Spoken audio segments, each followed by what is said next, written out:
Hello, this is Miss Schrader. Today we are going to be talking about the art of John James Audubon. My students, you are going to need a piece of paper and something to write with. You're taking notes, and when you're done, you are giving me between 7 and 10 complete sentences about what you have learned about John James Audubon. Now, he was born Jean-Jacques Rabin. This picture was done by a friend of his, John Smythe, in 1826.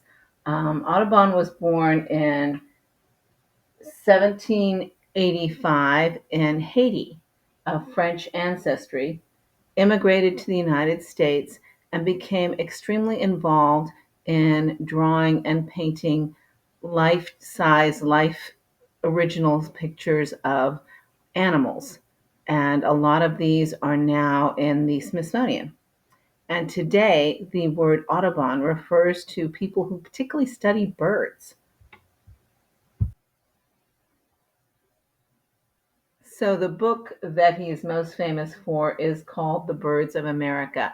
And they're these huge, it's an enormous book physically, because the pictures are enormously done. And he went out and walked and literally walked all over the country, trying to find every species of bird and draw a picture of it. This particular one is plate 41. It is ruffled grouse. And I want you to notice not only the great color, the fact that some of the birds are in movement. He makes a point of showing the sort of vegetation that they would be around, and a lot of the color. Audubon's father really wanted him to go into business, and he did try opening a mercantile business in Ohio.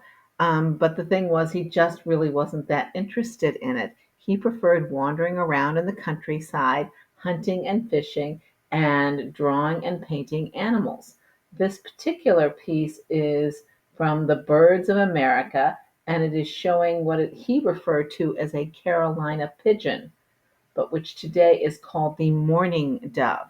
A lot of the pictures that he did were of birds that had been unknown to the world up until he did pictures of them. Starting in 1820, the Western History Society, which today is known as the Museum of Natural History at the Cincinnati Museum Center, started paying Audubon to go out and do his paintings and bring them to the society. And so that's where we get a lot of them. This particular piece is of a golden eagle done between 1833 and 1834. Notice that the bird is taking flight, that it is not on the ground. It has a bunny in its talons. And the bunny, in my opinion, does not look very realistic. The focus is on the bird itself. So he has to have been able to get an idea of what the bird would have looked like literally as it's starting to take flight. Some of the birds that Audubon showed became extinct within the next several years, including the ones in this picture. This is the ivory-billed woodpecker, and it is now an extinct bird. Here you have the fourth volume of Birds of America on display at the National Museum of Natural History.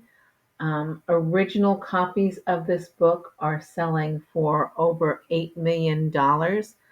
You can purchase a modern copy of this book, and it's still on the expensive side.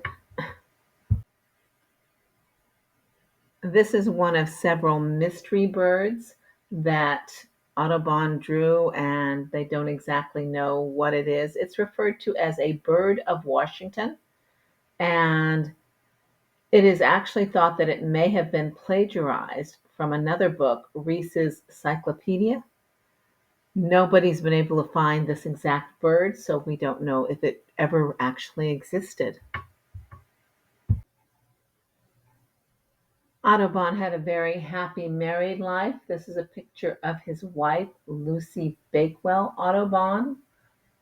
She was very supportive of him throughout his time. And of course, this is the sort of career that at first would not be making you much in the way of money. They had two sons, both of whom eventually became naturalists, writers, and painters.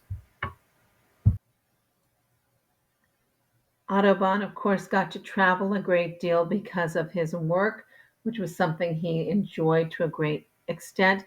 His family, in time when he was older, as you can see in this picture, actually had to prevent him from traveling because his health was giving way. He appears to have suffered from Alzheimer's in his later years, and that was the cause of his death in 1851 at a relatively young age of 65. The Audubon Society was started in 1905 in Manhattan. It is a nonprofit environmental organization dedicated to the conservation of birds and their habitats. There are over 500 chapters in the United States, including one in Sacramento, by the way. And so it is a society that is named after John James Audubon, and there are a huge number of parks and cities and different places that are named for him because of his involvement in preserving the images of animals. So I've gone ahead and just added a few more pictures from his Birds of America series. My students, we have been discussing some of the artwork of John James Audubon. I want you to give me between 7 and 10 sentences about what you found interesting, educational, and important, and I hope that you enjoyed it.